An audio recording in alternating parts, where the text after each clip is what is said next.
Buenas tardes de nuevo. Vamos a continuar ya con la última de las conferencias que estaban previstas para esta tarde. Hemos adelantado un poquito porque ya hasta algunos conferenciantes están cansados y para irnos por lo menos a adelantar este pequeño cuarto de hora que a algunos le vendrá bien para poder descansar después del largo día de hoy. Entonces ahora vamos a dar paso con el cambio que hemos hecho a don Fernando Mogaburo López, su breve reseña que tiene aquí de su biografía. Es teniente de caballería de la 8ª promoción de la escala básica de suboficiales. Fue destinado sucesivamente a los regimientos Lusitania número 8 en Marines, Sagunto número 7 en Sevilla, Montesa número 3 en Ceuta, al Grupo Reyes Católicos 2 de la Legión en Ronda, a la Unidad de Inteligencia 18 de Melilla, al Cuartel General Terrestre de Alta Disponibilidad de la OTAN en Bétera y al Cuartel General de la Brigada Acorazada 12 en Madrid. Ascendió a suboficial mayor y fue destinado a la Dirección de Investigación, Doctrina, Orgánica y Materiales en Granada, hasta que en agosto de 2020 pasó a la reserva. Es licenciado en Geografía e Historia por la Universidad Nacional de Educación a Distancia, con premio de fin de carrera, extraordinario de fin de carrera. Ha realizado una docena de cursos de posgrado en la Universidad de Granada, incluyendo el de Actitud Pedagógica. Actualmente se encuentra matriculado en 5º curso de la Escuela Internacional de Doctorado, donde espera defender su tesis electoral, Los tercios, Historia y Leyenda. Ha publicado varios artículos en la revista Ejército, el Memorial de Caballería y Laus Hispaniae, y ha coordinado el volumen dedicado al ejército de los Austrias de la colección Lecciones aprendidas de la historia. Administra la web Caballipedia, que supera ya los 14 millones de visitas. En 2018 fue galardonado con el premio Hernán Pérez del Pulgar por Historia Orgánica de las Grandes Unidades y en 2020 con el premio In Memoriam Mané González Quirós por Historia de la Profesión Militar, donde demostró el verdadero origen y antigüedad de todos los empleos, cuerpos, escalas y especialidades y unidades del ejército en general. Nos va ahora a hablar sobre otro extremeño ilustre, que es el extremeño Álvaro de Sande y el tercio de Sicilia, porque se niega a decirle viejo como es su denominación oficial en el ejército. Así que cuando usted quiera, don Fernando.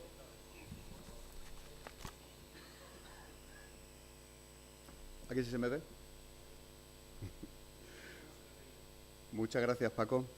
Y agradecimiento que hago extensivo a toda la Asociación Tercio Viejo de Saboya por haberme traído por segundo año consecutivo a estas jornadas.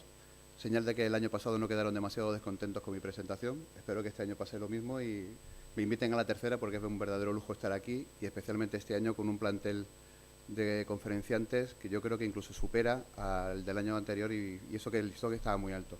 Para mí es un verdadero honor compartir filas con don Julio Albi, a quien tanto le debo porque fue el que me introdujo en la historia de la caballería con su eco de clarines, y por supuesto a mi maestro y buen amigo Juan Luis Sánchez, al que le debo pues todo lo que yo sé de los tercios, salvo lo que he descubierto en el archivo de Simancas, los procedimientos, la necesidad de ir al archivo para encontrar la verdad. Todo eso se lo debo a Juan Luis, quien ha tenido la generosidad de compartir conmigo su vasta sapiencia y sobre todo la paciencia de soportar la brasa que le he dado en estos años y en casi 1000 correos. Así que, Juan Luis, públicamente, muchas gracias.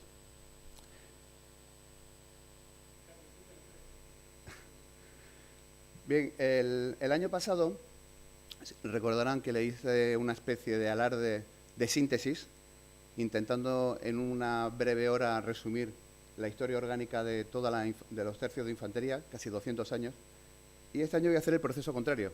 Voy a hacer una deconstrucción de un único maestre de campo, Álvaro de Sande, cacereño, paramaseña, antes, durante y después de que se incorporara a un tercio que no es el de Saboya, como todo el mundo cree, sino el de Sicilia, y que no era el viejo, sino el nuevo, lo cual indica que el de San Sebastián no era ni siquiera el novísimo, sino el hipermega nuevo, diga lo que diga, el nombre que le pusieron de forma completamente indocumentada muchos años después, como lo van a ver ustedes ahora. Afortunadamente, Álvaro de Sande quizás sea uno de los maestres de campo más conocidos de todos, y eso ha permitido que tengamos una amplia y variada colección de fuentes sobre él. Las fuentes más importantes siempre, nunca me cansaré de repetirlo, son las fuentes de archivo. Son las únicas que cuentan siempre la verdad, aunque a veces no sepamos interpretarlas. Y eso ha dado lugar a que algunos historiadores muy bien intencionados han ido al manuscrito, pero han contado una verdad a medias o incluso se han equivocado. En mi caso he recurrido, pues creo que tengo unas 50.000 imágenes de varios archivos y fundamentalmente de Simancas, lo que me ha permitido reconstruir prácticamente toda la carrera militar de Álvaro de Sande. En otros archivos, como el de la nobleza, he encontrado la concesión del mayorazgo de Valdefuentes, del que luego hablaremos, y el expediente de la Orden de Alcántara en el Histórico Nacional.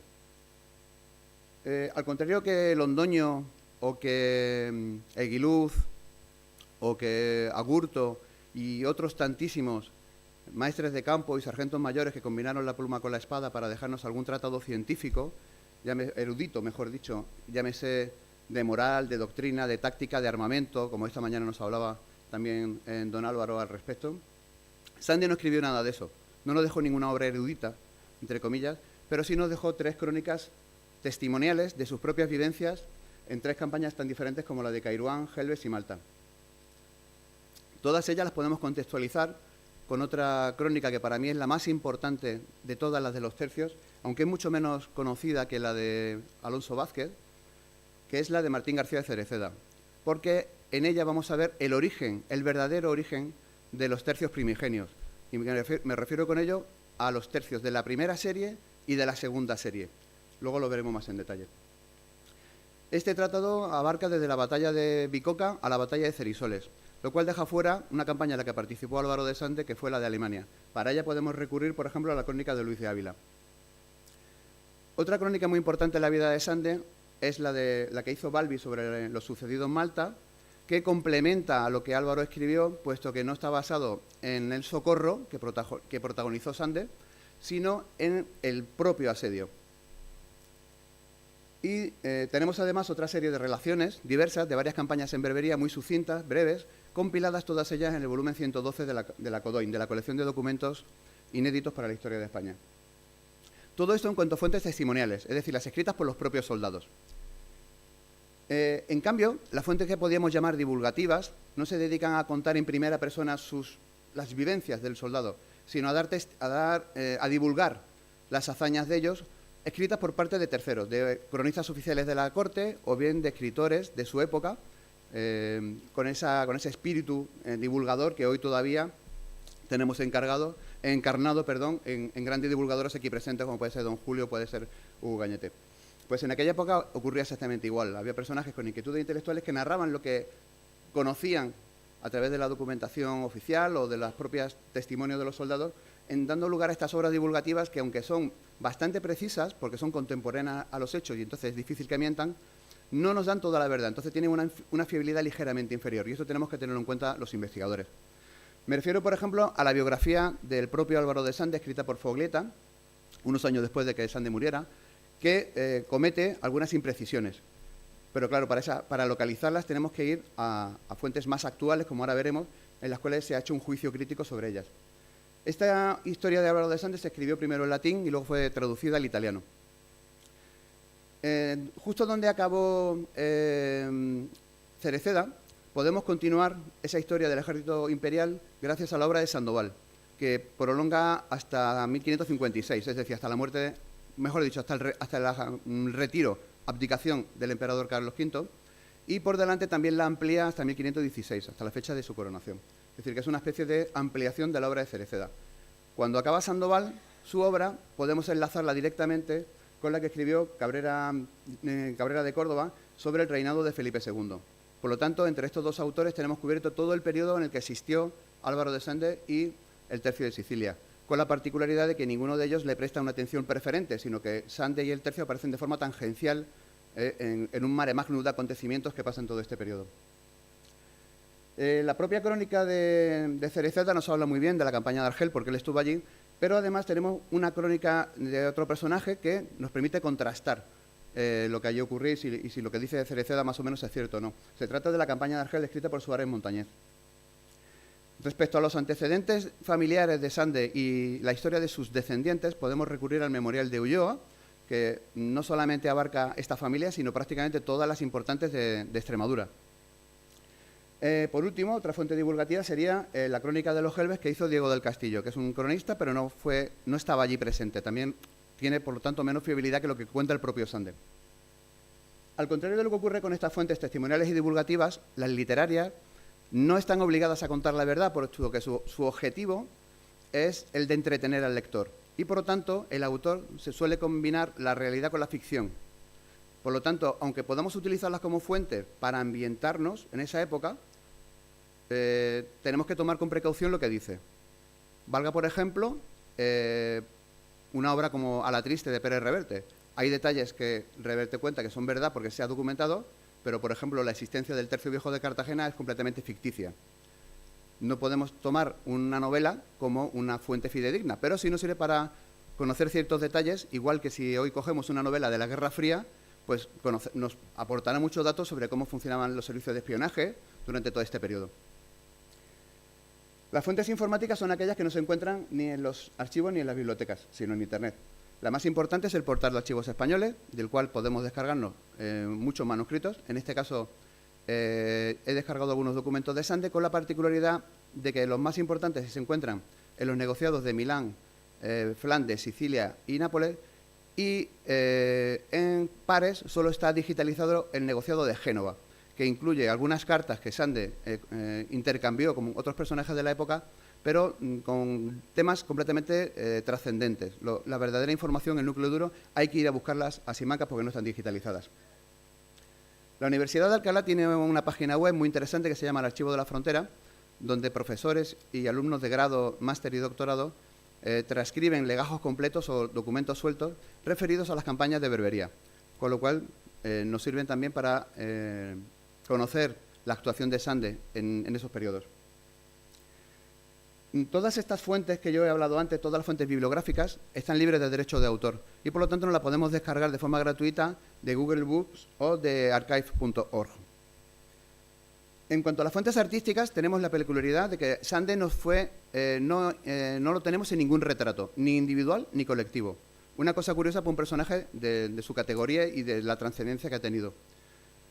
Tampoco tenemos reflejado el Tercio de Sicilia prácticamente en ninguna escena de batalla en la que participara, excepto en este paso del Elba que luego veremos. Y ya verán ustedes que lo hace de forma muy tangencial. No protagoniza ninguno, es una unidad y un personaje que han eludido, digamos, las cámaras.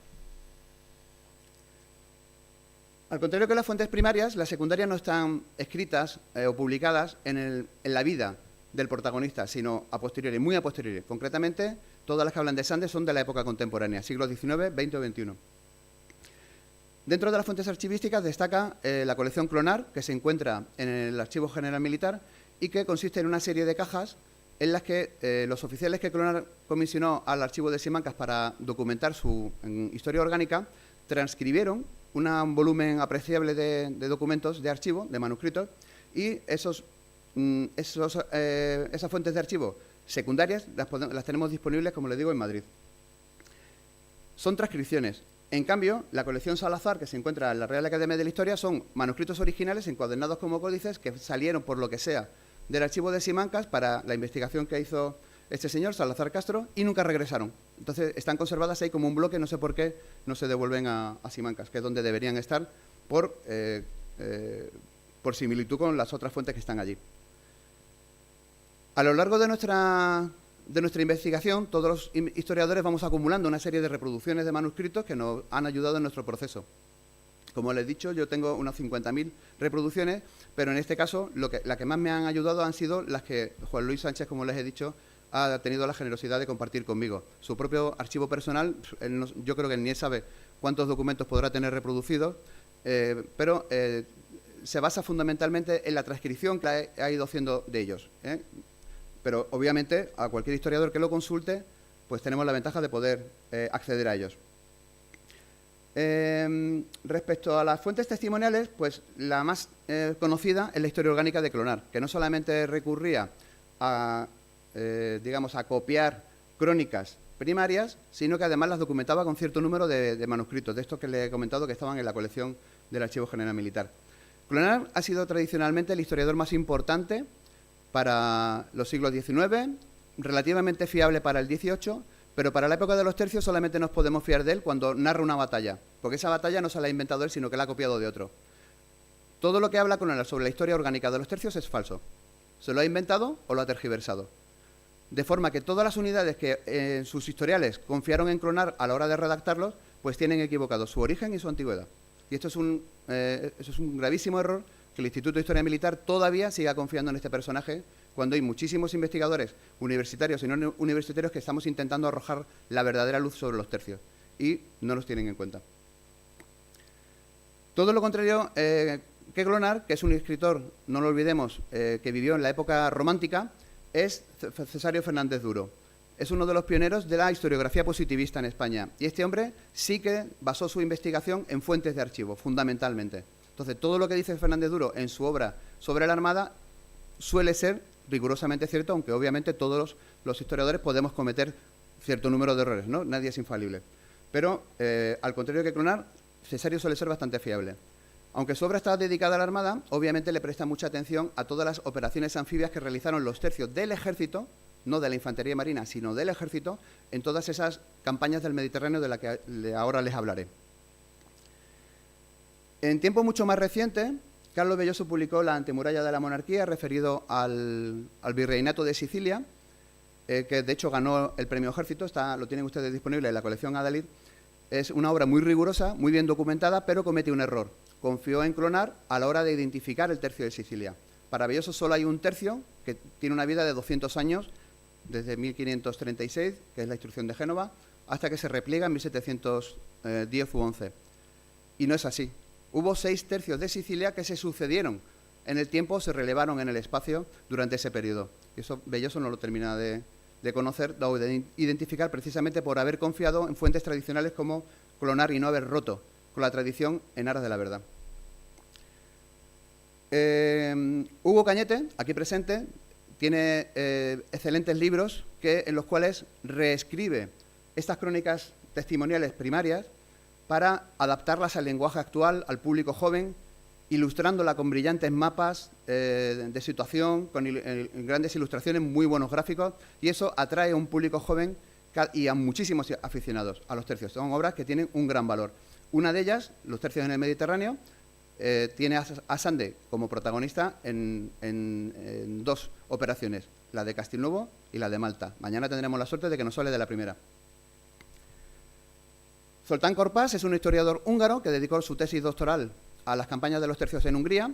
Lamentablemente no está traducida al español y tenemos que conformarnos con ese artículo que ven ahí, Expedición a Hungría, que forma parte, es un capítulo de un libro homenaje a Laszlo, que se llama Palabras enlazadas. Es un artículo de apenas 30 páginas, pero está muy bien documentado porque recurre a muchos manuscritos del archivo de Simancas, concretamente del negociado de Alemania. Y este es un negociado muy complejo porque los legajos no están foliados. Entonces, aunque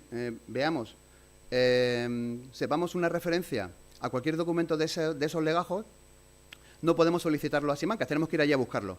Bien, pues Korpás tiene el acierto de incluir el número de folio, con lo cual nos facilita a otros investigadores el poder solicitarlo, contrastar que lo que dice Korpás es verdad e incluso ampliar su propia información. La obra de Foglietta, que como les dije estaba escrita originalmente en latín y traducida al italiano ya en su época, fue traducida al español, ampliada y corregida por Miguel Ortiz, que además incluyó en los apéndices cierto número de manuscritos originales, transcritos por supuesto. El propio don Julio Albi, aquí presente, también le dedicó a Sande el 3er capítulo de su libro Vidas intrépidas, de reciente publicación. Es otra reescritura de la obra de Foglietta, pero embellecida, enriquecida, con nuevos aportes más novedosos que lo que contribuyen es a darnos una visión muchísimo más completa que el propio original. Lo mismo ocurre con la obra de Suárez Montañés, que ha sido reeditada y ampliada por Beatriz Acero, que se llama Argel 1541. Como ven, todos estos historiadores, ya sean titulados o no titulados, han hecho una labor excelente para rescatar del olvido a Sande y a su tercio. Todo lo contrario de lo que hizo Ferrer Couto, que es un investigador del siglo XIX, del que luego hablaré y por lo tanto ahora no me voy a extender, pero que lo que hizo fue, digamos, emborronar la memoria de Sande al confundir su tercio con el de Saboya. La obra de Javier Esparza, Tercios, es una obra divulgativa, muy amena, también dirigida al gran público, pero al contrario que las anteriores no aporta nada nuevo. Se limita a copiar lo que otros han escrito antes, sin profundizar en el conocimiento histórico sobre estas unidades. Por lo tanto, su valor relativo es mucho menor al de los autores que le he citado antes. ¿Y qué decir del artículo de Zuleta en la revista Ejército? Es un artículo que ya, leyendo el título, ya sabemos que lo que no vamos a encontrar dentro no tiene valor ninguno, puesto que Sande no mandó nunca el tercio de Saboya, sino el de Sicilia. El error no es de Zuleta, sino haber confiado en Ferrer Couto. Como les digo, los investigadores tenemos que ir siempre a la fuente primaria. Copiarnos unos a otros solo consigue a divulgar el error. Dentro de las fuentes literarias, destaca brilla con luz propia la trilogía El cautivo, firmada por Sánchez Adalid. Son 3 obras en las que le dedica... El protagonista es un Luis Monroy, un personaje ficticio, pero está ambientada con personajes y situaciones reales. Y uno de esos personajes es Álvaro de Sande. En teoría, la fuente informática más importante sobre Sande debiera ser su artículo en el diccionario biográfico. Por desgracia, la Real Academia no lo encargó al especialista, al mejor prosopógrafo que tenemos, que es Juan Luis Sánchez, respecto a la época de los tercios, sino que se lo encomendó a Corpás. Y mientras que Corpás es el número 1 en las campañas de Hungría, falló estrepitosamente al relatar las vicisitudes de Álvaro de Sande en Italia y en Berbería porque confió en clonar. Por lo tanto, si comparamos su artículo, que por cierto es muy breve, con cualquiera de Juan Luis, pues el pobre sale perdiendo. El mismo Juan Luis Sánchez tenía una web, La Época de los Tercios, que era un referente para todos los que investigamos estas unidades, pero lamentablemente cerró, si no me equivoco, en el 2013, por motivos técnicos, y aunque sigue estando accesible gracias a los backups periódicos que se hacen en Wayback Machine, la información que está ahí está desfasada, porque el propio Juan Luis ha seguido investigando y modificando sus propios postulados iniciales. Claro, el que accede a la web se queda con el estado de la cuestión hace una década. Por lo tanto, también hay que manejarla con precaución. Carlos Valenzuela tiene también una web muy interesante, Tercios de Flandes, que al principio estaba fundamentada en fuentes bibliográficas, pero recientemente ha ido incorporando un número creciente de fuentes manuscritas, lo cual ha enriquecido todavía más una web que es también un referente en este tema. En mi propia web, aunque está feísimo que me autocite, tienen ustedes, y por eso lo hago, a su disposición la historia orgánica del ejército desde el siglo XV al XXI, año por año, y incluyendo toda la época en la que estaba activo el tercio de Sande, con una particularidad. Pueden ver las unidades de caballería y las unidades de infantería de naciones, pero no las españolas, porque como son objeto de mi tesis doctoral, las tengo, digamos, en la parte privada, en la dark web de la Caballepedia.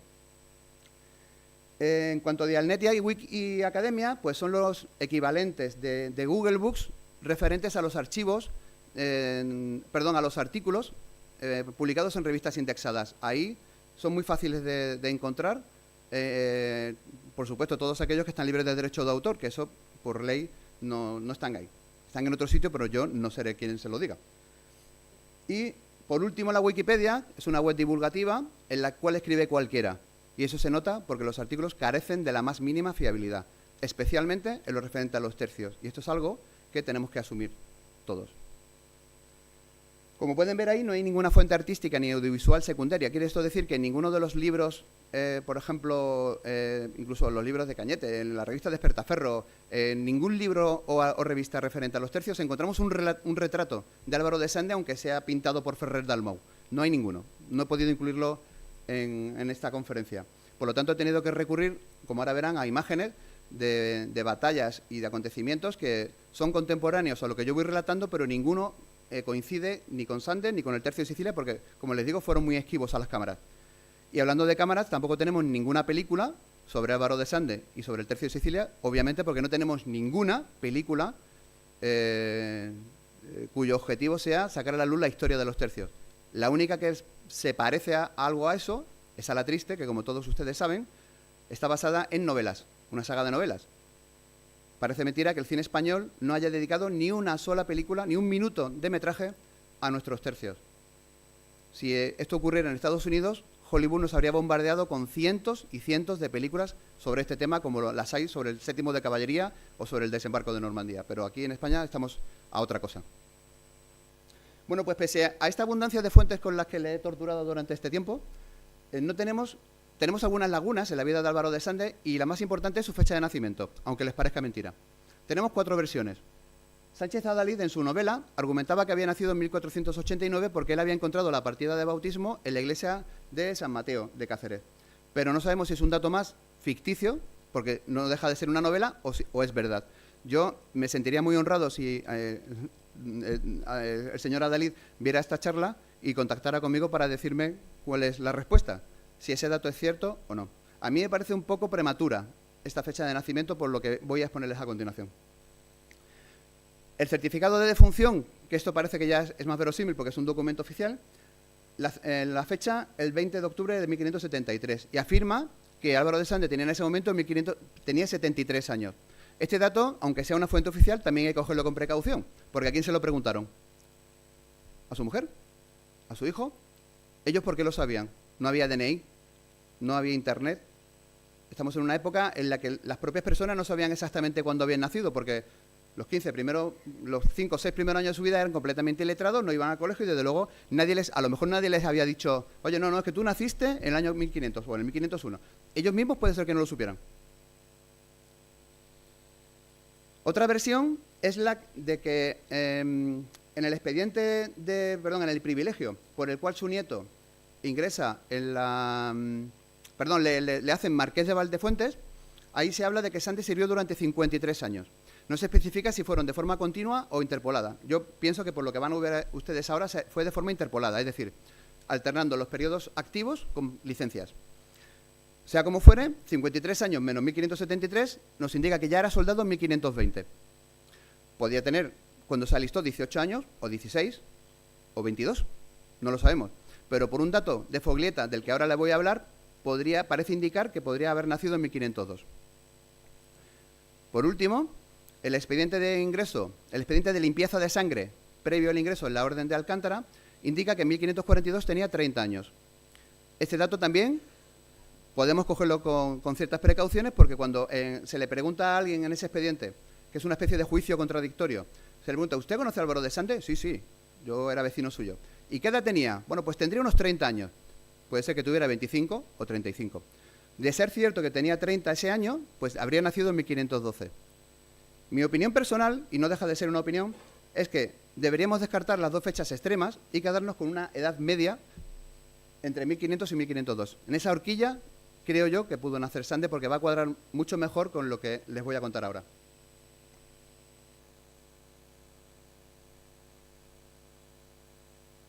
Bien, Álvaro de Sande era el segundo hijo de 7 del tercer señor de Valondo, que se llamaba igual que él, mejor dicho, él se llamaba igual que su padre, y de doña Isabel de Paredes Cuello, que era dama de la reina Isabel. No sabemos el destino del primogénito, Pedro, ni del cuarto, Vicente, pero sabemos que el tercero, Sancho, fue presbítero o algo parecido en la Catedral de Plasencia, y que los 3 más jóvenes se dedicaron a la carrera de las armas. Concretamente 2 de ellos eran capitanes, uno de ellos, Jerónimo, falleció en los Gelbes cuando estaba al mando de su hermano, y el último, Diego, llegó a ser gobernador de un presidio de Toscana, creo recordar que era Porto Ercole. Si vamos a los abuelos, nos encontramos la misma tónica. Era el señor de Valdehondo, es decir, que estamos hablando de un personaje de la baja nobleza extremeña, y Isabel Coello, también dama de la reina Isabel, como fue su hija, y Sancho Paredes, mayordomo de Fernando, pero no Fernando el Católico, sino Fernando de Habsburgo, que luego fue el rey de romanos y emperador del Sacro Imperio después de Carlos V. Si nos remontamos más atrás, llegamos a Sancho Jiménez de Paredes, tatarabuelo de Álvaro, que casó en segundas nupcias con Juana de Torres y en ella tuvo a Diego García de Paredes, el famoso Sansón de Extremadura, capitán de la infantería de Gonzalo Fernández de Córdoba en Nápoles. De hecho, fue el primer capitán cuya compañía dejó de ser de peones y pasó a ser de infantería. Eso lo tengo documentado, como ya les dije el año pasado. Y su hijo, bueno, luego se llegó a ser coronel en la Guerra de las Comunidades, y su hijo, homónimo, pasó al Perú como conquistador. junto con Gonzalo de Pizarro. Y digo bien Gonzalo y no Francisco porque estos llegaron después. Volviendo al Sande, Álvaro, nos encontramos que casó, como luego les contaré, con Ana de Guzmán, que fue también dama de otra reina, María de Habsburgo. Era entonces reina de Bohemia, pero no residía en Bohemia, sino en Flandes. Era la gobernadora de los Países Bajos.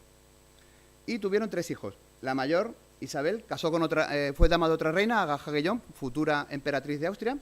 Y Rodrigo heredó el título de Marqués de la Piovera, y de Elvira no tenemos más datos. No sabemos, probablemente o ingresó en un convento o le buscaron un matrimonio de conveniencia, que era lo habitual en estos casos. Sabemos que Álvaro de Sande tuvo un hijo natural homónimo de mujer desconocida y que, según Foglietta, llevaba en 1560 12 años estudiando en la Catedral de Plasencia, lo que nos indica que nació antes de 1548.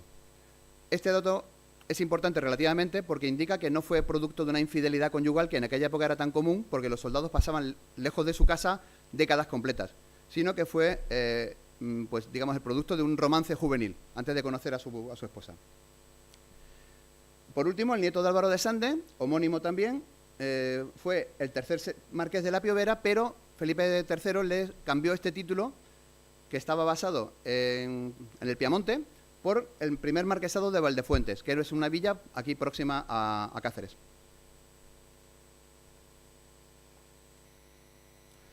En su infancia, Álvaro pasó con su tío a Plasencia a estudiar en la catedral. Normalmente en aquella época los estudios religiosos se hacían, religiosos y civiles prácticamente, no como en Águila Roja, que están en una escuela muy chula, muy moderna y muy progre, con un profesor que lo mismo le da clase a los pobres que a los ricos. No, en aquella época solo iban a clase los ricos e iban normalmente a centros eclesiásticos, y ese fue el caso de Álvaro de Sande.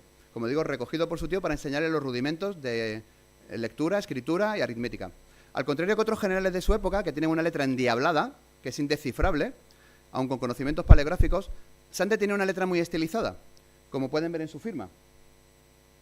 Por lo tanto, no necesitaba recurrir a los escribanos de su tercio o a los de la corte o de su ejército para que le redactara las cartas. Las podía redactar él mismo con una letra legible que no castigaba al rey cuando la leía.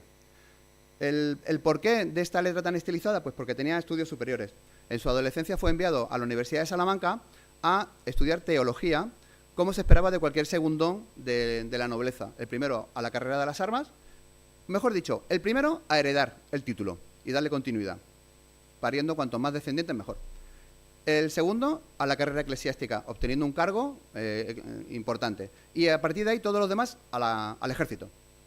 ¿Por qué? Pues porque como no tenían acceso al título, que solo lo heredaba el primogénito junto con las tierras, los demás podían labrarse su propio futuro. Si intervenía en alguna batalla, con una acción meritoria, el rey les podía recompensar con un nuevo título que hiciera una desviación de la familia, ¿no? De esa forma se iba ampliando el patrimonio dinástico. Con apenas 18 años, dice Foglietta que Sande tuvo su primer duelo con espada y broquel. Como el pueblo ya no tenía prohibido usar armas, solamente lo podían llevar los militares. También la nobleza, pero como hemos visto, Sande se dedicaba a la carrera eclesiástica. El hecho de que se batiera a duelo parece indicar que ya en aquella época se había alistado como soldado. Esto podría indicar que lo más probable es que lo hiciera con ocasión de la Guerra de las Comunidades, es decir, hacia 1520, porque se hizo una leva bastante masiva de infantes en Castilla. Esto confirmaría la fecha de nacimiento que les dije antes, de 1502, si tenía 18 años en esta fecha. Con apenas 20 años nos lo encontramos en Roma. No sabemos en calidad de qué, porque Foglietta no lo especifica. No sabemos si fue como soldado, si fue como religioso, o si fue como embajador, o ayudante de algún embajador, porque tan joven no podría serlo. Yo tengo la opinión de que pudo marchar a Italia en 1529, porque ese año se organizaron 2 prototercios para acompañar al emperador a su coronación en Bolonia. Uno de ellos, al mando de Hernán Pérez de Rivadeneira, marchó con el emperador luego a Alemania, y el segundo, que estaba al mando de Juan de Mercado, se dividió. Unas compañías pasaron a Lombardía y otras marcharon a Nápoles. Es posible que Álvaro de Sande las acompañara, fuera con esas compañías, hasta Nápoles, y que por el camino se quedara en Roma. Es mi opinión personal, intentando cuadrar las fechas con los acontecimientos. Lo que sí sabemos es que en 1534 Sande ya estaba de vuelta en Plasencia, porque entregó los cargos que él había cosechado, digamos, en la catedral, a su hermano Sancho, que como hemos visto se hizo presbítero. Esto le permitió liberarse para siempre de las tareas religiosas y concentrarse en la vida militar, que ya nunca abandonó. En 1535 lo tenemos en el primer hecho de armas constatado, en el que, de forma irrefutable, Sande carga con su lanza en la campaña de Túnez, en la que estaba al mando del propio emperador, Carlos V, que se puso al frente de su ejército, como nunca volvería a hacerlo ningún rey de España. Ninguno. Felipe V y Alfonso XII estuvieron en el teatro de operaciones a kilómetros del frente y protegidos por su Estado Mayor. Pero Carlos V cargó al frente de su ejército, como bien narra Cereceda. No sabemos si Sande era un hombre de armas, es decir, caballería pesada, o un caballo ligero. Pero lo más probable es que fuera esto último, un jinete, porque Foglietta lo cita en varias escaramuzas y operaciones de reconocimiento que se encomendaban a este tipo de caballería, caballería ligera, mientras que la pesada era la fuerza de choque. Dos agrupaciones tácticas de compañías que participaron en esa campaña de Túnez, al año siguiente recibieron la denominación de Tercio de Nápoles y Sicilia. Muchos autores creen que este documento fue una especie de ordenanza que revolucionó el ejército de los Austrias y que Carlos I a partir de ahí ya creó: mi ejército se va a organizar en tercios porque yo aquí lo mando. Pues no fue así. Este documento lo único que hace es darle unas instrucciones a sus pagadores para que se les abone los atrasos a las compañías que habían participado en la campaña de Marsella, que por cierto fue un fracaso. 9 compañías de Nápoles y 12 de Sicilia formaron este primer tercio. 7 compañías que estaban en Lombardía desde el año anterior, mejor dicho, en Milán, formaron el tercio de Lombardía, y 11 compañías que acababan de llegar de Málaga con Garcilaso formaron el tercio de Málaga. ¿Pero por qué reciben estos nombres? Porque habían pasado por allí. Las compañías de Nápoles habían pasado un mes en Nápoles, las de Sicilia otro mes en Sicilia, las de Lombardía llevaban un año y las de Málaga acababan de llegar de ese puerto. No significa que estuvieran guarneciendo eso. Así que también se equivocan los historiadores que piensan que la denominación de tercio vino porque había 3 unidades que guarnecían las 3 partes de Italia. Falso. También es falso que el ejército imperial estuviera dividido en 3 tercios. No. Ese año había 8 o 9. Concretamente en Italia había 6. Había otro par de ellos en Berbería, había uno aquí en la frontera del Rosellón. Así que no tiene nada que ver tampoco el nombre de tercio con el reparto. La verdad es que la única pista que nos indica por qué se le llamó tercios y no cuartos, siendo 4, es porque había 3 fechas de paga. A los 2 primeros se les pagó el mismo día, a Lombardía en otro y al de Málaga en otro. 3 fechas de paga, 3 partes, 3 tercios, no hay más. De hecho, también se equivocan los autores que piensan que el tercio de Nápoles y Sicilia era una unidad. Eran 2. Jerónimo de Mendoza mandaba el tercio de Lombardía, Álvaro de Grado mandaba el de Sicilia, Rodrigo de Ripalda el de Nápoles y Juan de Vargas había sustituido a Garcilaso, que había muerto de una pedrada en Lemuy. Esto llevó incluso a error al propio Quatrefages, que es uno de los mejores historiadores de los tercios. Él se equivocó y atribuyó a cada tercio el nombre por orden de aparición, como los títulos de crédito de una película. Mendoza el de Nápoles, Álvaro de Grado el de Sicilia, y no fue así. Ese año 36, Álvaro de Sande no estaba en Marsella porque había ido a Innsbruck, capital del Tirol, a llevarle al rey Fernando, del que hemos hablado antes, futuro emperador, una carta de recomendación de su abuelo, Sancho, del que hemos también hablado antes, en la cual Sancho le pedía al rey de romanos que le diera a su nieto el cargo que fuera para que pudiera demostrar su valía. Y el rey de romanos, que le debía mucho a su antiguo mayordomo, accedió a ello y le concedió a Álvaro de Sande una capitanía de infantería. Es decir, que pasó de ser soldado de caballería, soldado o alférez, porque en el año 35 ya podría llevar perfectamente 15 años de servicio. Es probable que fuera alférez de alguna compañía, pero eso no lo sabemos. Pues, como digo, perdone, deberían estar iluminados de amarillo delante, no sé por qué esta imagen se ha cambiado de sitio. Bueno, como les digo, pasó de soldado o alférez de caballería a capitán de infantería. Esto era un ascenso muy lógico en aquella época, en las cuales no había academias militares y tú no ingresabas en infantería, hacías toda tu vida en infantería. No, tú podías ingresar como soldado de infantería, pasar a capitán de caballería, a maestre de campo de infantería, a general de la artillería. Eran una vida militar era muy abierta. Se recompensaba a las personas por sus méritos, no por su procedencia ni por su especialidad. Pues como les digo, Álvaro de Sande recibió el mando de una primera compañía, no de 2, como decía Foglietta, que eso es un error suyo porque no entiende de cosas militares. Un capitán no puede mandar 2 compañías, manda una. Y esa compañía, junto con otras 15, formaba parte del tercio de Diego de Castilla, que tuvo su bautizo de fuego en la campaña de Susa de 1537, en la cual murió el propio Castilla. Según algunos autores, ese mismo año, Álvaro de Sande se hizo con el mando del tercio. Yo creo que no es así, y ahora veremos por qué. Al año siguiente se embarcó en la campaña, se embarcó en la escuadra de galeras para participar en en una campaña dirigida por Andrea Doria, que era el capitán general de la Armada de Génova, contra la flota otomana. Y, desgraciadamente, Doria no jugó bien sus cartas y en Preveza tuvimos una derrota sin paliativos, equivalente a la que luego sufrieron los turcos en Lepanto. Pero de esta no se habla. Los supervivientes continuaron navegando Adriático hacia arriba, hacia el norte, hasta llegar a Herceg-Novi, que es una plaza del actual Montenegro. En aquella época se conocía por su traducción literal al latín o al italiano, es decir, Castelnuovo. Este nombre lo verán ustedes. Bueno, de hecho yo me lo he encontrado en diversos manuscritos, escritos de 3 formas diferentes. Con E, con I, una sola palabra o 2, como la ven ahí.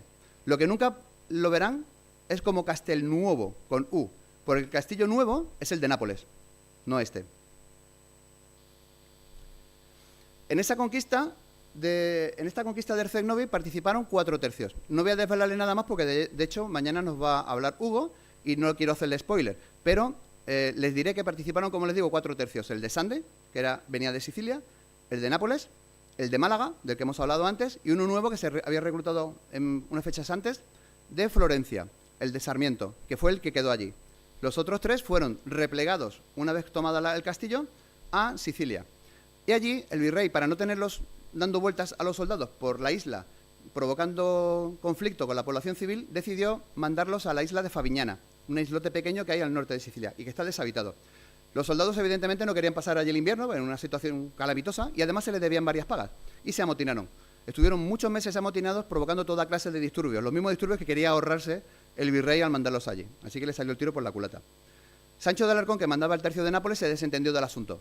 Él cogió una galera y se fue para su destino.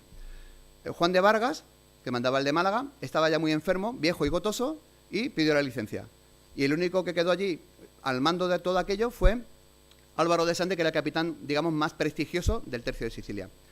Y fue al que el virrey de esta isla le encargó que compusiera el motín, acordando con los alterados que le iban a entregar un número de pagas, que luego mintió y les regateó, digamos, y para ahorrarse unas cuantas, como era lo habitual en aquella época.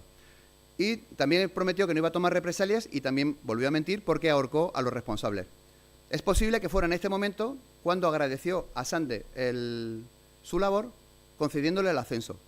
Lo cierto es que en 1538 es la primera vez que aparece un tercio con esta denominación, la de tercio, de forma premeditada, no accidental como en la de Sicilia.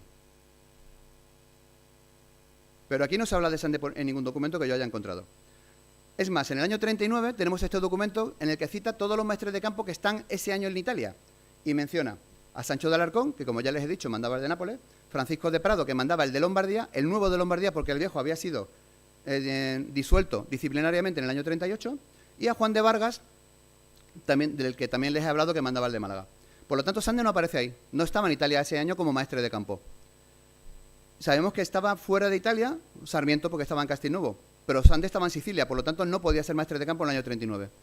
¿Cuándo nos lo encontramos al mando del tercio de Sicilia de forma fehaciente? En el año 40, en este documento en el que se certifica que no mandaba el tercio de Saboya, sino el de Sicilia. Con ese tercio fue enviado a Monastir, una plaza de Túnez, en el año 40, porque el virrey no quería mantenerlos en Sicilia para evitar que volvieran a provocar esos disturbios.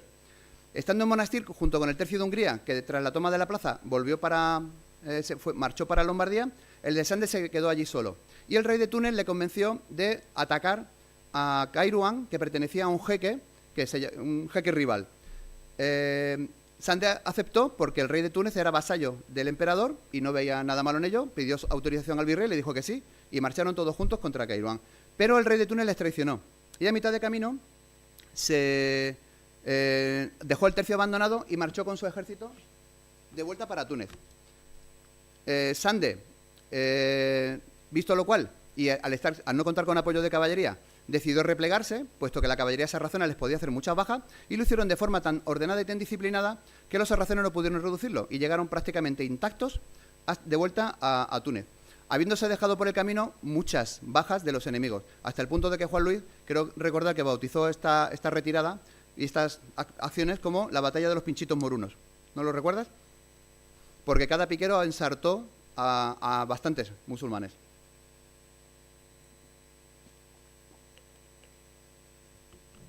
Perdón. Sin solución de continuidad, el emperador les ordenó que se embarcaran de nuevo en las escuadras de galeras para marchar contra Argel, que al contrario que la de Túnez fue un desastre. Y eso que también llevaban al emperador al frente. Un temporal había barrido la escuadra de galeras, las había dispersado antes de que desembarcaran el agua, los bastimentos y las municiones. Con lo cual los tercios se vieron allí aislados, concretamente el de Sicilia, el de Nápoles y el de Luis Pérez de Vargas, que se había replegado de Bona, una fortaleza en Argelia, y tuvieron que realizar, una vez que fracasó el asalto a las murallas, tuvieron que realizar una penosa marcha por el norte por la costa, hasta que fueron reembarcados. Allí murieron más soldados por la sed y por el calor que por las propias balas de los sarracenos. De hecho, el propio emperador vio su vida en peligro.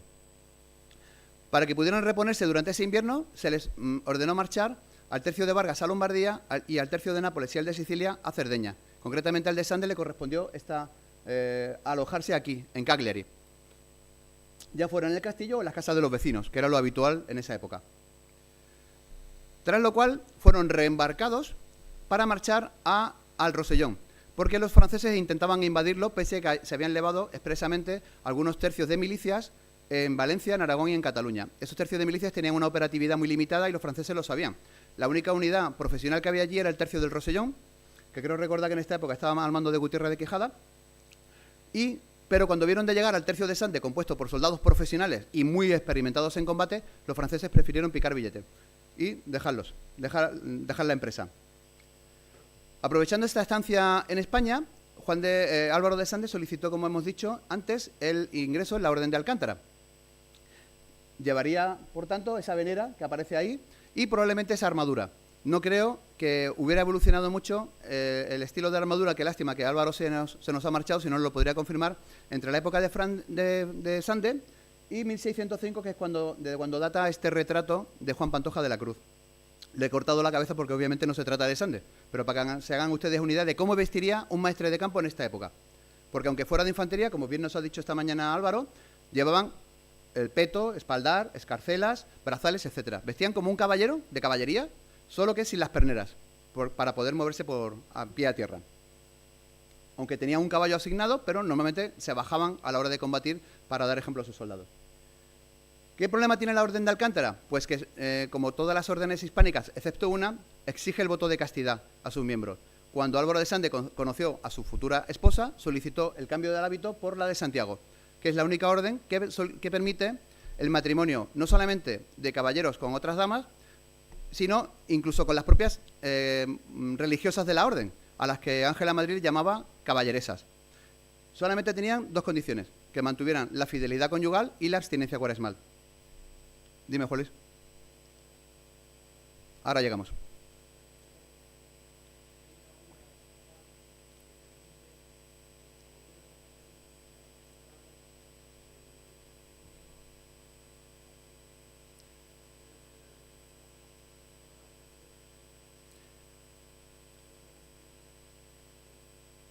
No sé, el caso es que cuando ingresa Sande en la Orden de Alcántara, no debería estar esa bula o no debería tener conocimiento de ella, o simplemente no lo consideró necesario. Cambió el hábito por el de Santiago y eso está demostrado. Porque de hecho, tenemos el expediente de ingreso en Alcántara, pero no tenemos la prueba fehaciente de que lo hizo.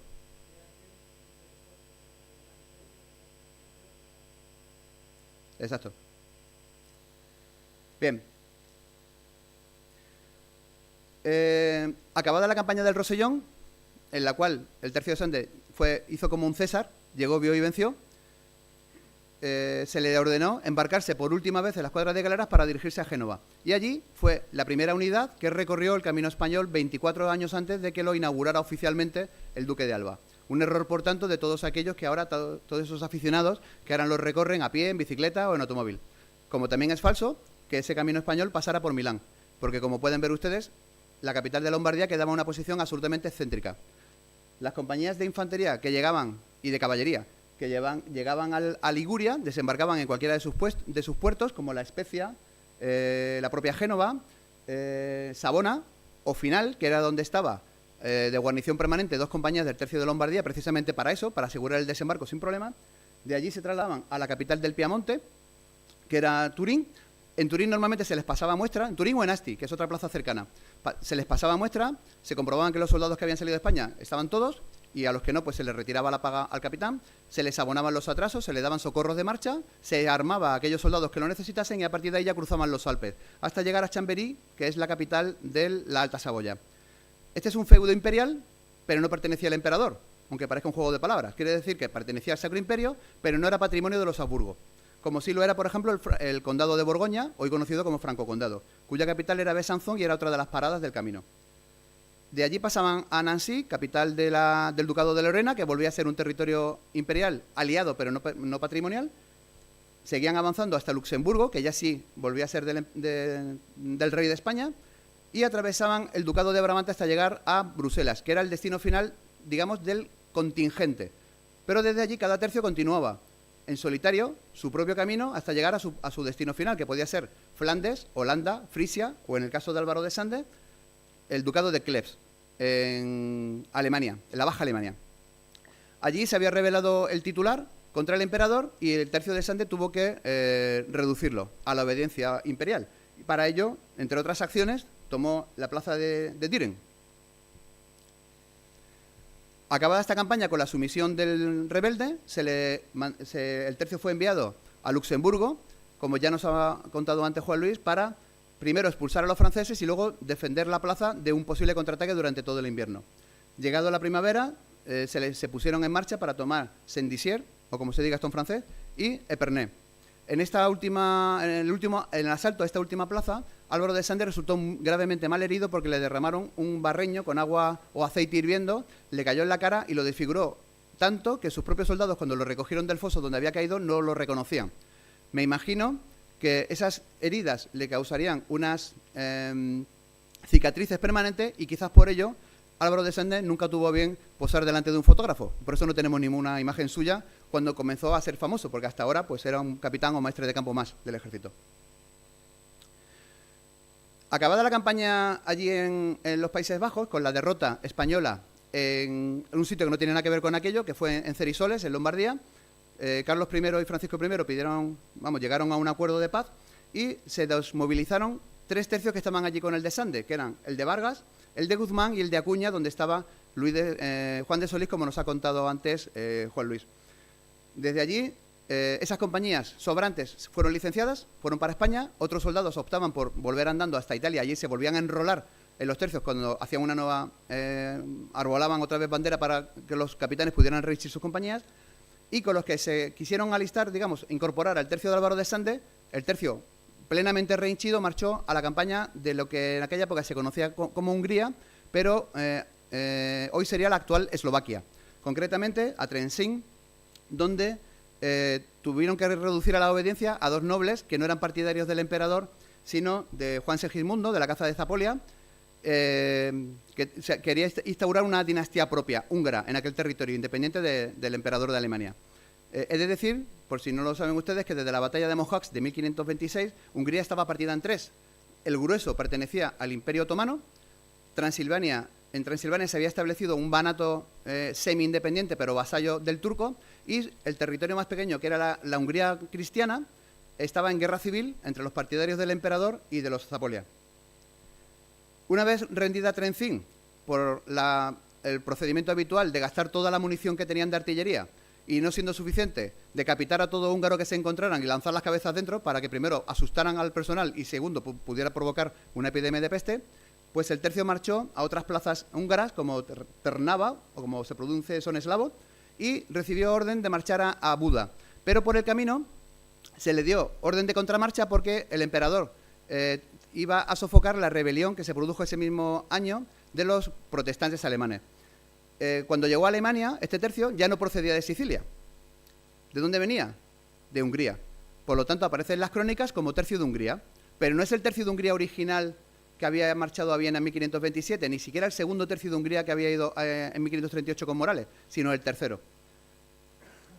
Y esto es importante porque los historiadores actuales tienden a confundir todos esos tercios, como he mencionado antes en el caso de Belloso, como si fueran una única unidad. Y no es cierto. De la misma forma que tuvimos 2 tercios en el Sáhara, Sáhara 1 y Sáhara 2, y eran 2 unidades diferentes que hoy se llaman Alejandro de Farnesio, Juan de Austria, en aquella época pasaba lo mismo.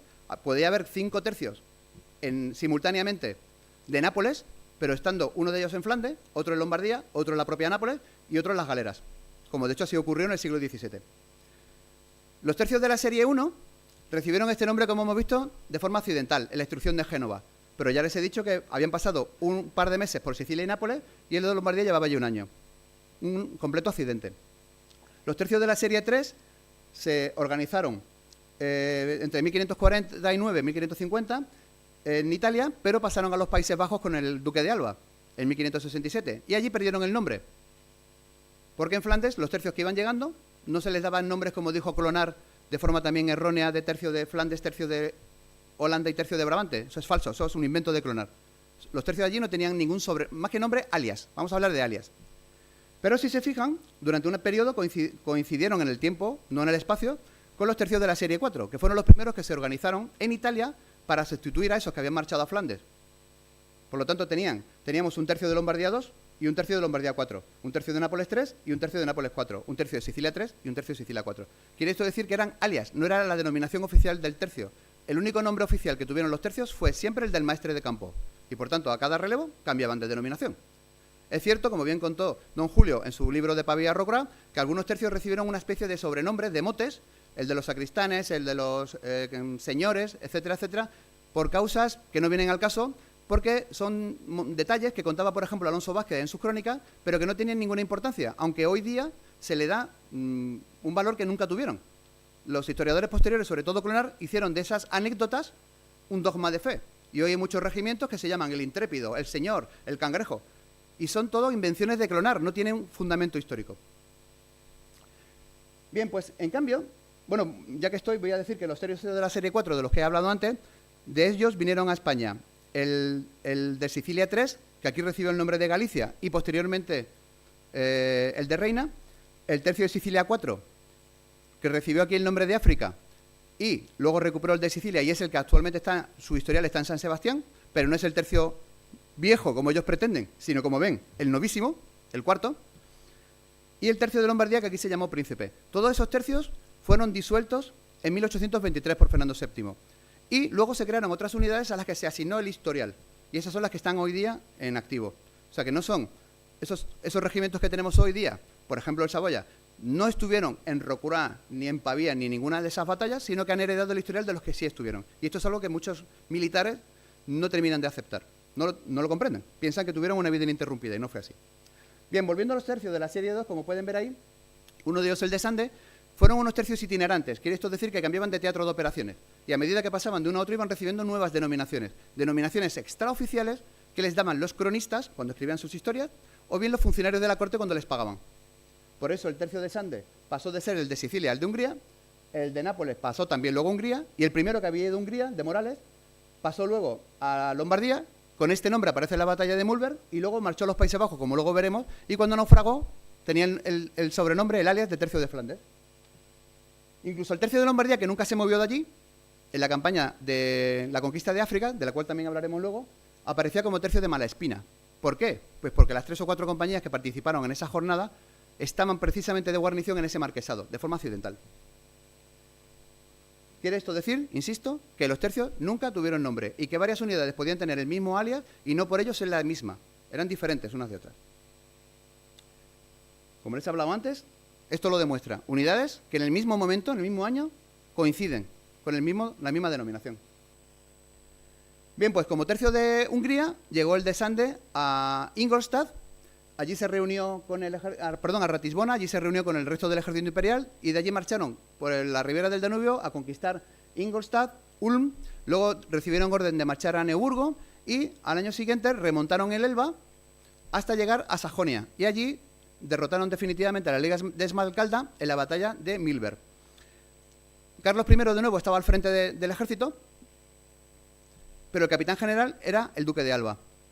El duque de Alba, además de ser el capitán general, mandaba la caballería, como le correspondía por ese título. Y mandaba su propia compañía de caballería.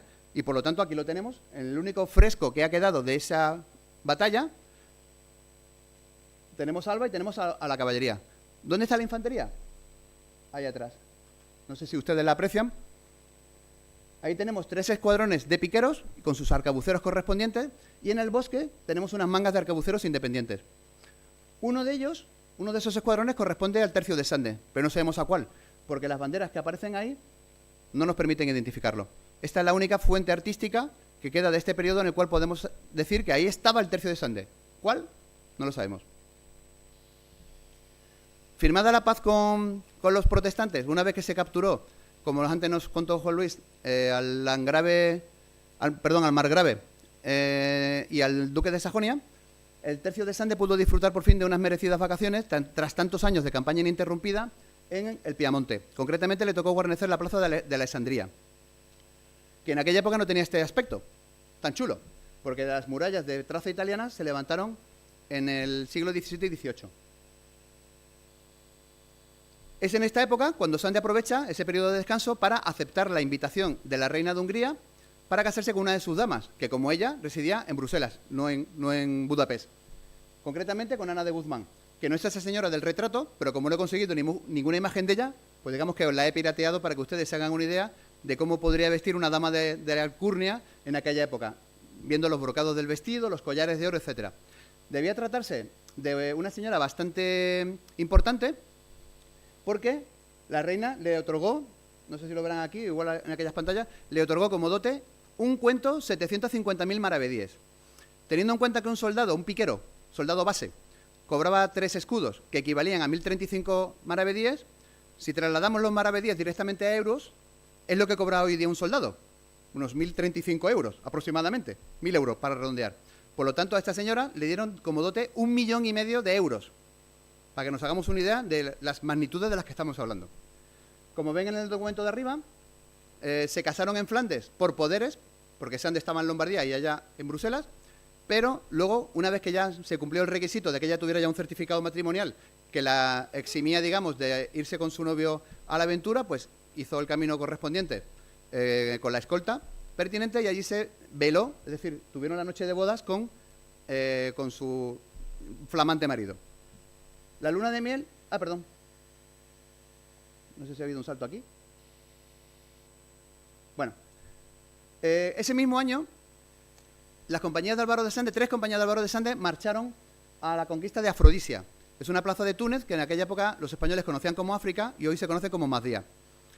Esas 3 compañías luego regresaron al Piamonte, pero una vez conquistada la plaza, Juan de Vega, que era el virrey de Sicilia, organizó allí un nuevo tercio que, al estar vacante el alias de Sicilia, lo cogió para sí. Es el tercio de Sicilia III, del que a partir de ahora hablan las crónicas, y ese fue el que el duque de Alba se llevó a Flandes. Y como vemos es independiente, no tiene nada que ver su historia con la del tercio de Sande. Como curiosidad les diré que en la crónica de Salazar sobre esta campaña, los capitanes de este tercio llevaban banderas negras, así lo cita. No sabemos si todos, algunos, si se habían puesto de acuerdo. Lo que sí sabemos es que los tercios no tenían bandera. Eso es otro rollo que verán ustedes en la Wikipedia. Ningún tercio tenía ninguna bandera. Las banderas que circulan por internet pertenecen a los capitanes de ese tercio. Y duraban lo que duraba ese capitán. Cuando un capitán ascendía a maestre de campo, pues digamos que esa era la bandera principal, entre comillas. Pero en cuanto a ese maestre de campo lo relevaba a otro, se llevaba la bandera de recuerdo a su casa.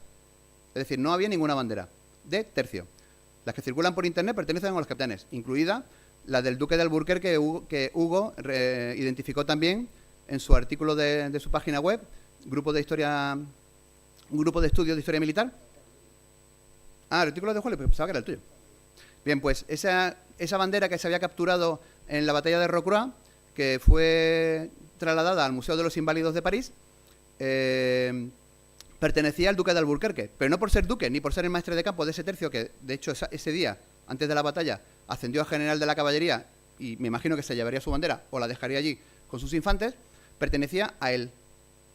Y cuando lo relevaron, pues el siguiente entró con otra nueva bandera.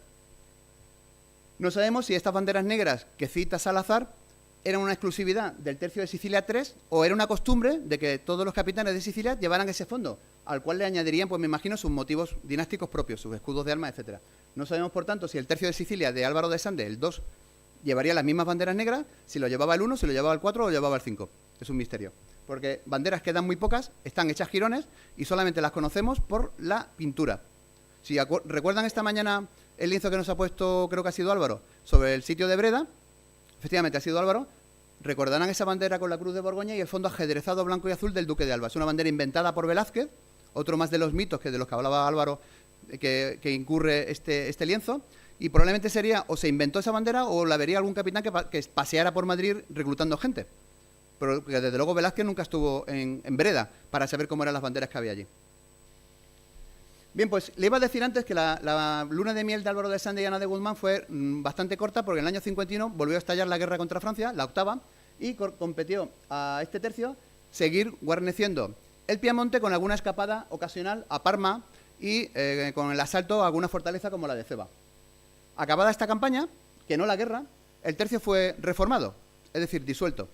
Para que nos entendamos, una reforma equivale a una adaptación orgánica de las que tenemos actualmente en el ejército.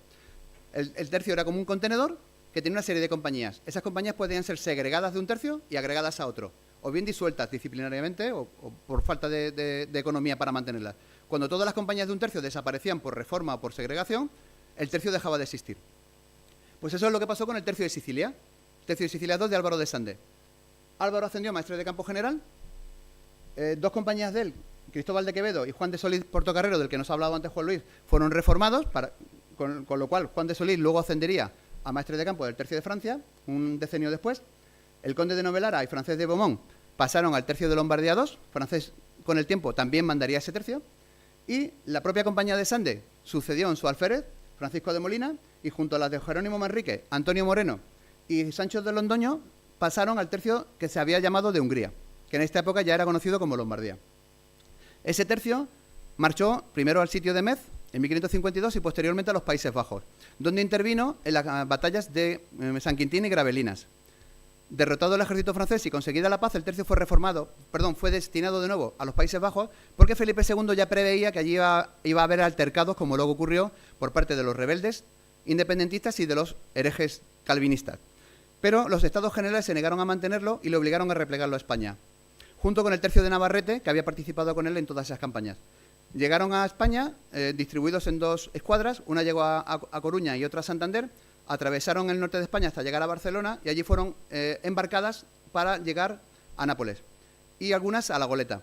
Las que fueron a Nápoles fueron reembarcadas en 1562 para ir al Socorro de Orán, del que también nos han hablado antes, con la desgracia de que la escuadra de Juan de Mendoza, era el que mandaba la escuadra, naufragaron en la bahía de la Herradura, en Granada. Y allí se hundieron 4.000 hombres de ese tercio de Hungría, incluyendo muchos soldados y capitanes que habían estado con el tercio de Sicilia de Álvaro de Sande. Por lo tanto, ahí acaba definitivamente su vida orgánica. Se libraron Antonio Moreno de León, porque había desembarcado, no llegó a embarcar hacia Nápoles, sino que se quedó en España, concretamente guarneciendo el Rosellón, como había hecho también su padre, y la de Sancho de Londoño, que yo creo que fue destinada a La Goleta, y de allí marchó luego al tercio de Lombardía y fue él el que lo llevó a Flandes. El resto, como les digo, hundidos en el fondo del mar. Bien, pues concluida ya la segunda parte de nuestra historia, pasamos ya a la tercera, la vida de Álvaro de Sande después de que ese tercio de Sicilia había desaparecido. Álvaro de Sande fue designado maestre de campo general, como hemos visto, y a él le tocó seguir guarneciendo el Piamonte con los tercios que había allí destinados, concretamente la plaza de Alessandría, tomó al asalto Pontestura, en fin, la vida normal de un tercio en aquella época.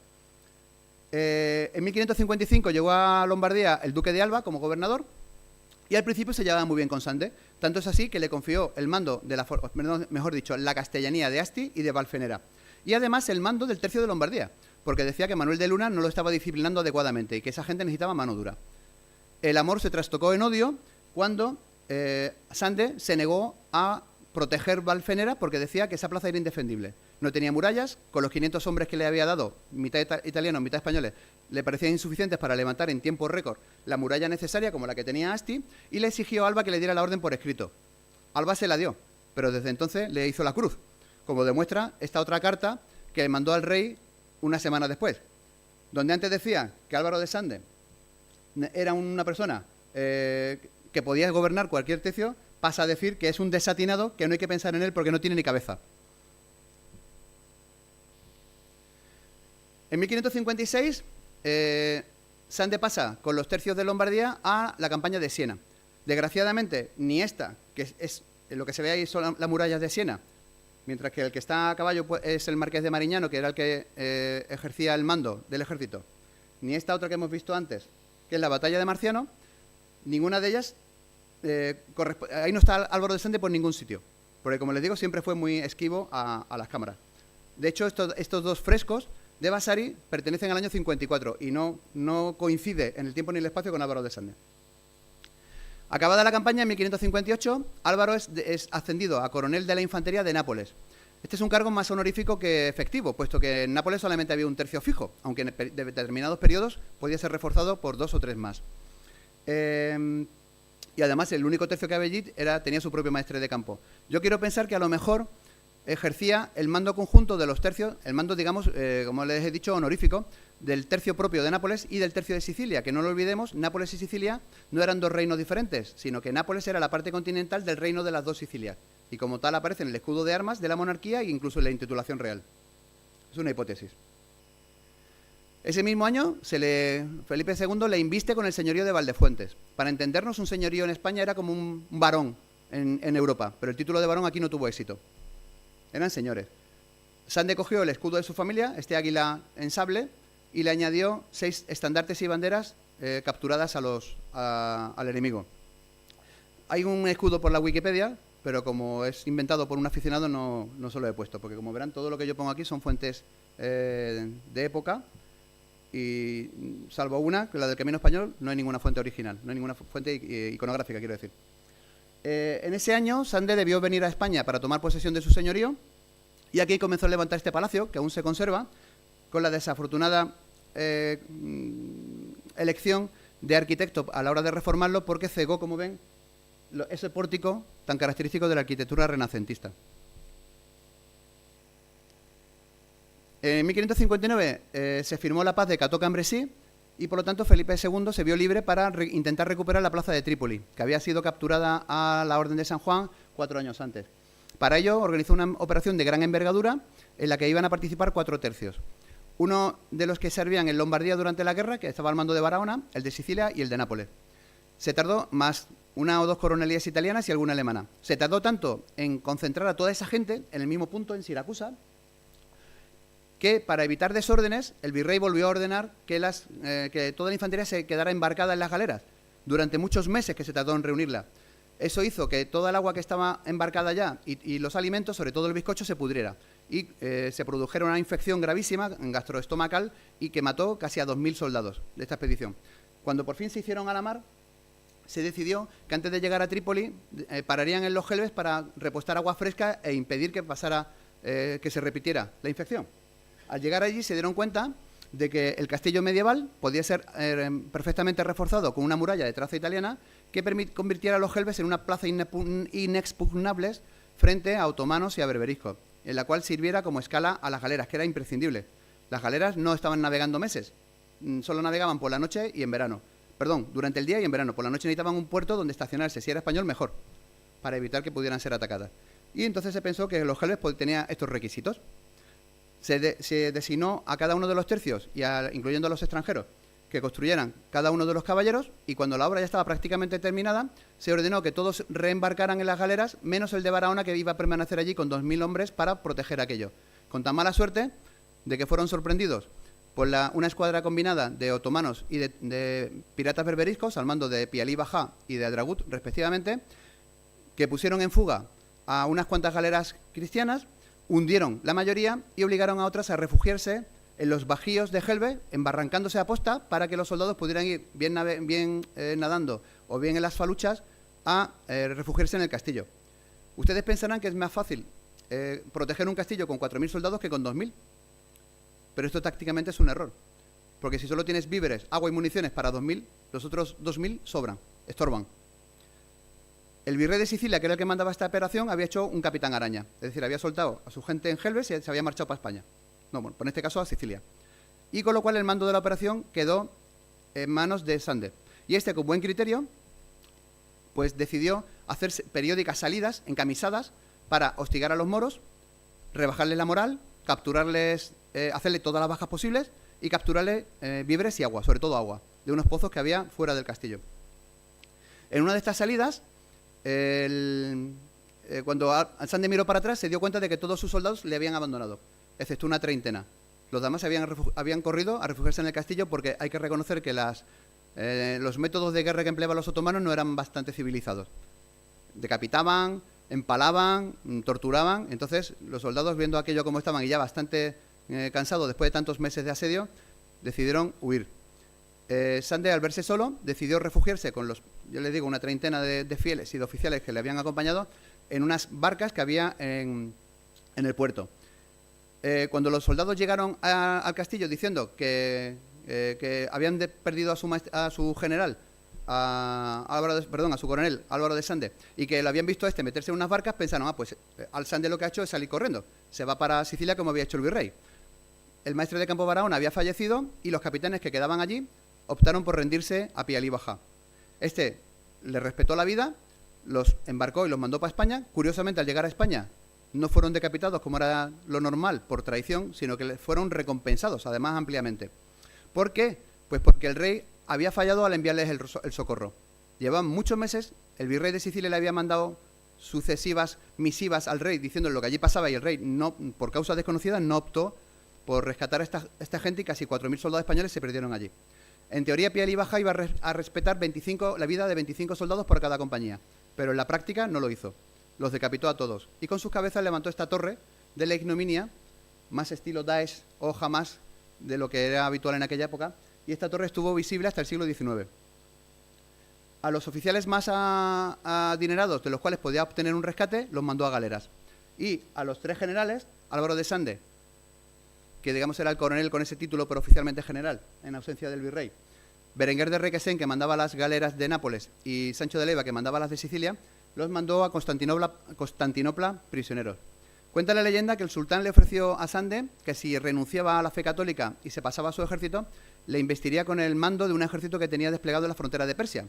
Pero esto a mí me parece propio de una leyenda urbana, porque ningún soberano en su sano juicio entregaría a un traidor un ejército de la frontera más peligrosa del imperio. Hay muchos autores que afirman que allí estuvo Sande prisionero durante 4 años, hasta que fue liberado con ocasión de la jornada de Malta. Pero de nuevo, repetimos, hay que ir a las fuentes primarias y no fiarnos de lo que otro historiador haya escrito antes, por muy prestigioso que sea. Sande solo estuvo en prisión 1 año, porque en 1562 fue rescatado y devuelto a Lombardía, junto con los otros 2, Leiva y Berenguer. Este último falleció nada más llegar del puro agotamiento por lo que había sufrido en prisión. Sande optó por ir a Hungría a darle las gracias al emperador, puesto que había sido él, por mediación de su esposa, que ya hemos visto que tenía lazos con la corte, el que había mediado para su rescate, porque en esos momentos Fernando estaba a punto de fallecer, pero todavía seguía siendo Fernando, estaba haciendo un trato con el sultán para que acabara la guerra en los Balcanes, digamos, para una tregua, ¿no? Entonces, al propio sultán le interesaba llevarse bien con el emperador y accedió a liberar a Sande. Por supuesto, previo pago del rescate correspondiente, que eso no lo libraba. Durante los 2 años siguientes, Álvaro y su mujer disfrutaron por fin de su luna de miel, como Dios manda, en Lombardía. No es descartable que se fueran de vacaciones aquí a este bellísimo paraje del lago de Como, que igual no lo hizo, pero he aprovechado para ponérselo para que invitarles a que hagan turismo, que aquello realmente lo merece. Y en 1565 fue llamado de nuevo al servicio activo, concretamente para la campaña de Malta, donde iba a actuar de nuevo como lugarteniente del virrey de Sicilia, que era el que normalmente encabezaba todas estas operaciones a brevería. De nuevo el virrey hizo un capitán araña, soltó a la gente en Malta y se volvió para Sicilia. Correspondió, por tanto, a Sande el mando de la campaña terrestre. Cuando llegó, con 4 tercios, como ahora veremos, los otomanos ya estaban completamente agotados, porque llevaban muchos meses de asedio.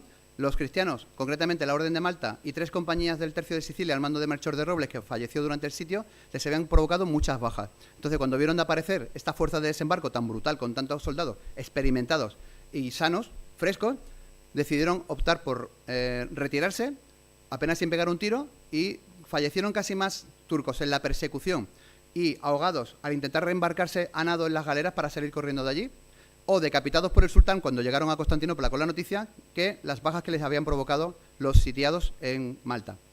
Ahí tienen, en este documento, la expedición constaba de 7.975 soldados, la mayoría de ellos pertenecientes a 13 compañías que llevaba a cargo Gonzalo de Bracamonte, del que nos ha hablado antes Juan Luis, que podrían ser descendientes de ese tercio de Francia, no lo tenemos todavía muy claro, tendremos que seguir investigando.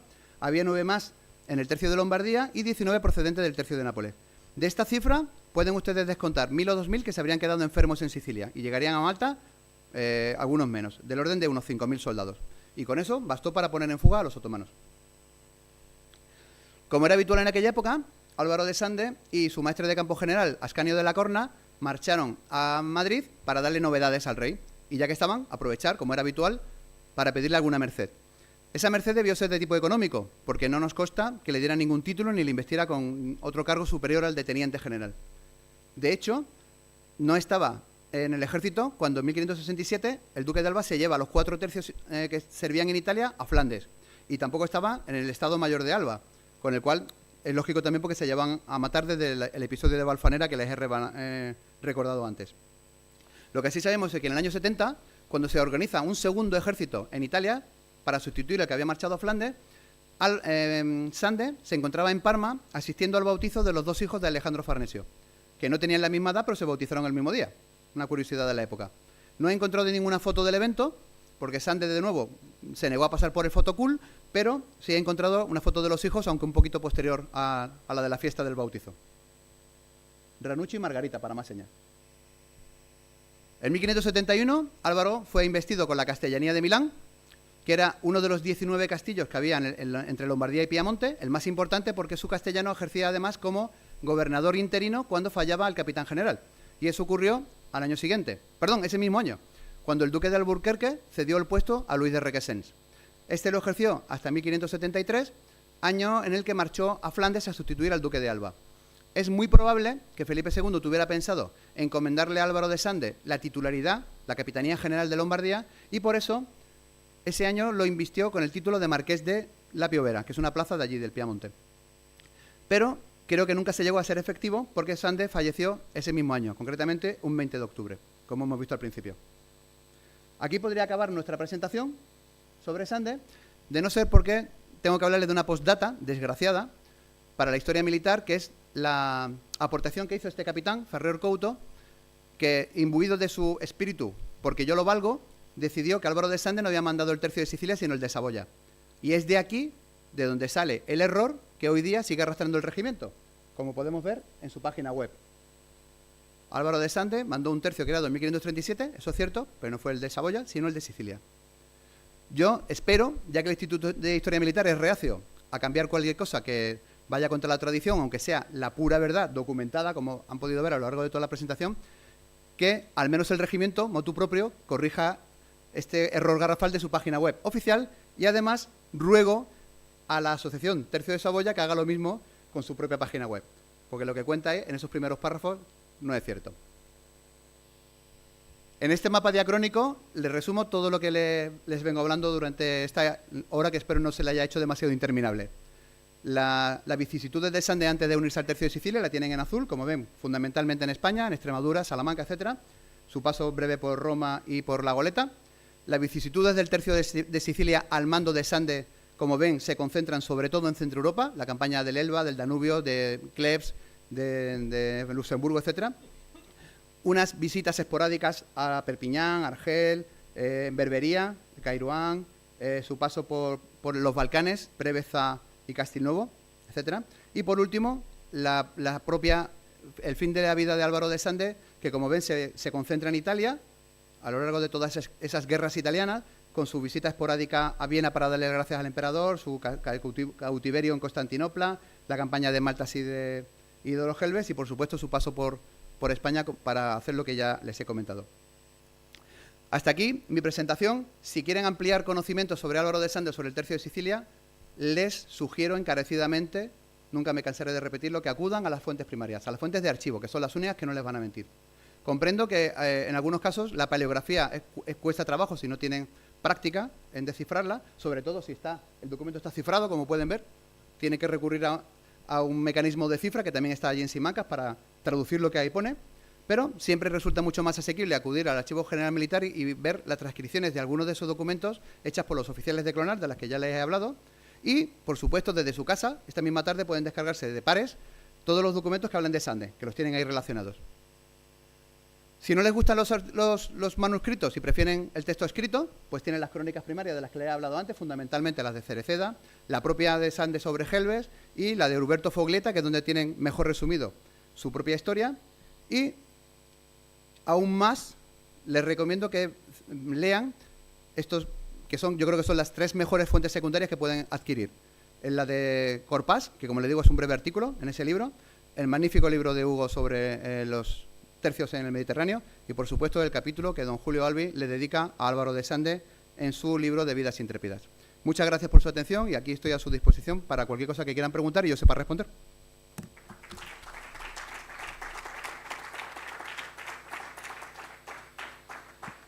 ¿Alguien quiere realizar alguna pregunta? Voy para allá.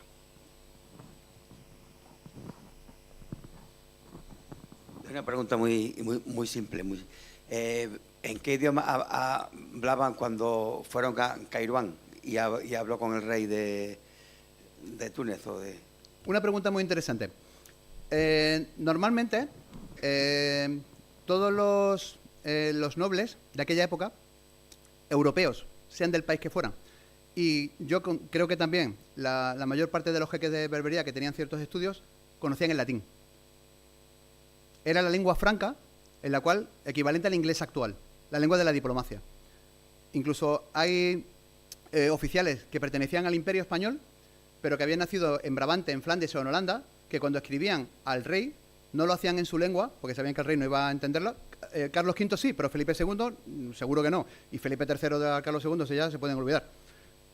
No entendían el valón o no entendían el flamenco, o el neerlandés. Por lo tanto, se expresaban en latín. El propio capitán general de Flandes, si era de origen valón, escribía al rey en latín. Así yo me imagino que el rey de Túnez, pues si no hablaba latín, pues tendrían un intérprete que sí lo hablaba. Exactamente igual que ocurre ahora. ¿Alguna pregunta más? Espera, que si no, no se graba. ¿Qué año dices que recibió Sande el mando del tercio de Sicilia? Pues como ya hemos visto, oficialmente, vamos, a lo que hasta ahora pensábamos tú y yo, era que mismo en 1537, nada más morir Diego de Castilla, le eligieron a él para relevarlo. Pero hay una cosa que a mí no me cuadra, y es que llevaba de 1 año de capitán. Y eso iba contra las ordenanzas militares, entre comillas, porque siendo noble y recomendado por Fernando, pues yo creo que se la podían saltar. Pero como he demostrado en los documentos que he mostrado, no hay referencias que yo haya encontrado de Álvaro de Sande como maestre de campo de ese tercio ni en 1537, ni en 1538, ni en 1539. La primera, irrefutable, es de 1540, salvo que tú tengas otra. Naturalmente que tengo otras, pero no procede de Simancas, sino del Archivo Testato de Sicilia, que está en Palermo. ¿Pero es del año 39 o anterior? El año 37, el virrey de Sicilia, cuando regresa el tercio de un ataque frustrado contra Susa, donde ha muerto el maestre de campo anterior, le da el mando a Álvaro de Sande del tercio. ¿Qué sucede? Que el emperador no está de acuerdo con ese nombramiento y entonces le manda una carta que está en el Archivo de Stato de Sicilia en Palermo y le dice que nombre maestre de campo de su tercio... A Sarmiento. No, a Sarmiento no, al que tenía el tercio de... ¿De Castilnuovo? No, sí, que luego fue al tercio de Florencia. Florencia. Pero es que el tercio de Florencia estaba en Castilnuovo al mando de Sarmiento. No, o sea, me estás dando la razón. Todavía no se ha venido a Castilnuovo. A Castilnuovo se van después de la Proeza, que es en el 38.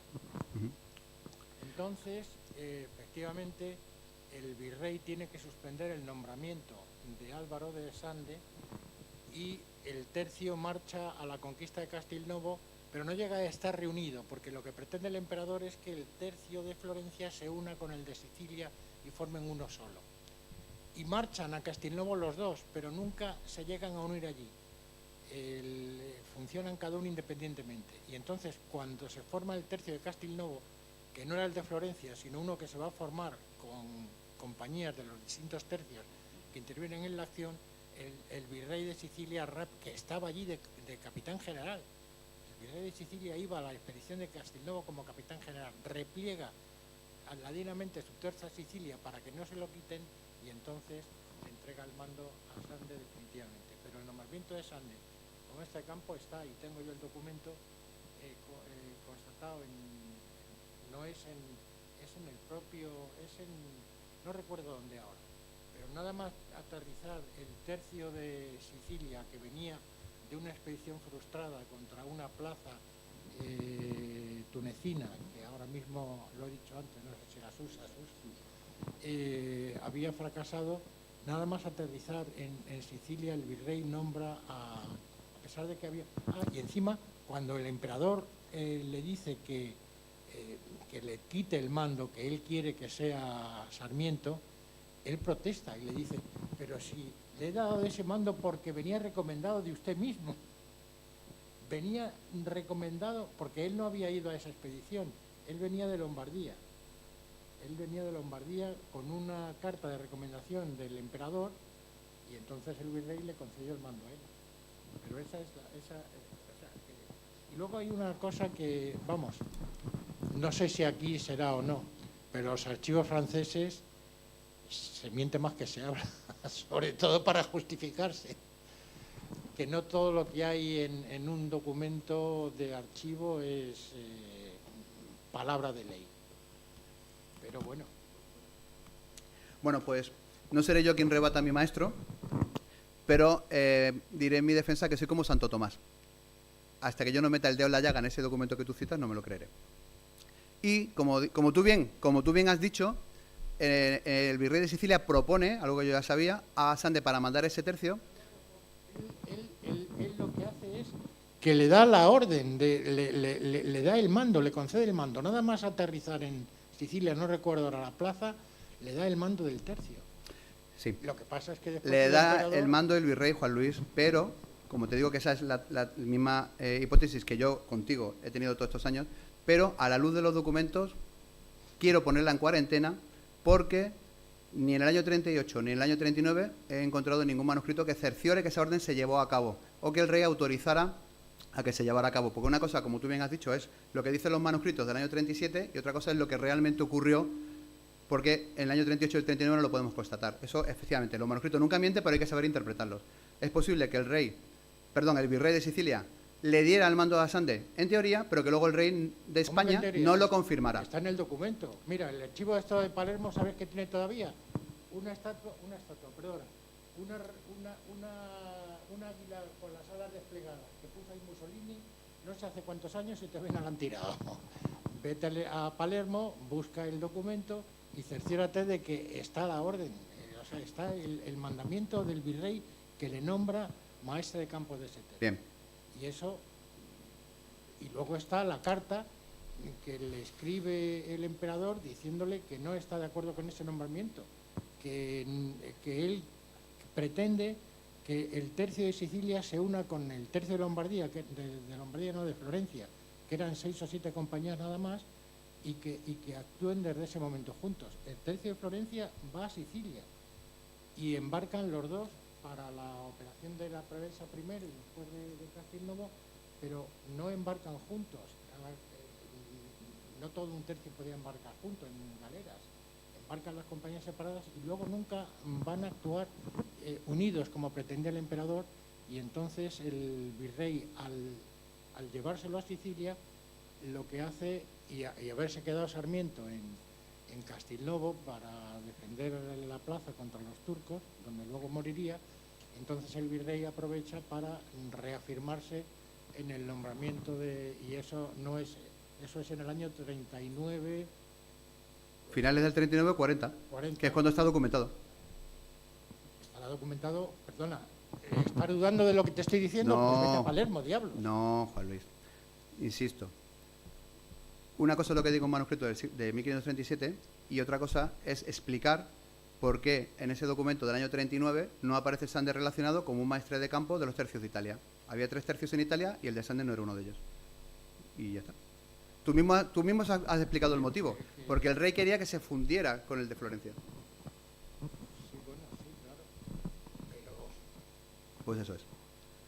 De todas formas, pero lo la bueno, como ven historia no ustedes, dos historiadores que comparten la misma línea de investigación, porque somos compañeros en este tema, por supuesto yo discípulo de él, podemos discrepar sanamente porque las fuentes no solamente hay que encontrarlas, sino también interpretarlas. Y además una fuente, como digo, irrefutable, como es esa carta que Juan Luis habla del 1537, puede contraponerse, decir lo contrario, de otra del año 39. Y las dos son ciertas, pero cada una explica una parte de la verdad.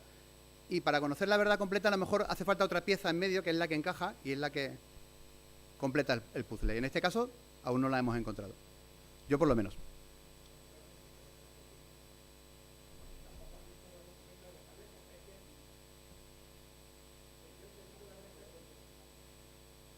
Las dos, claro. Si alguna persona quiere hacer una pregunta más, si no, vamos a proceder a la entrega de un detalle al conferenciante y vamos a dar acabado por hoy la jornada. ¿Vamos aquí para que se haga la foto? Muchas gracias.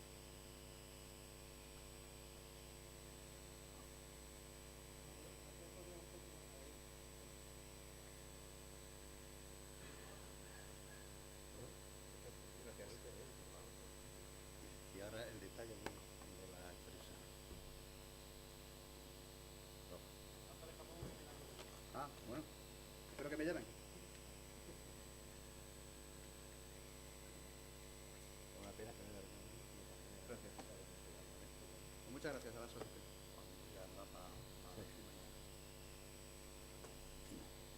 Bueno, buenas noches a todos. Muchas gracias por su asistencia, sobre todo a los que nos han acompañado durante todo el día.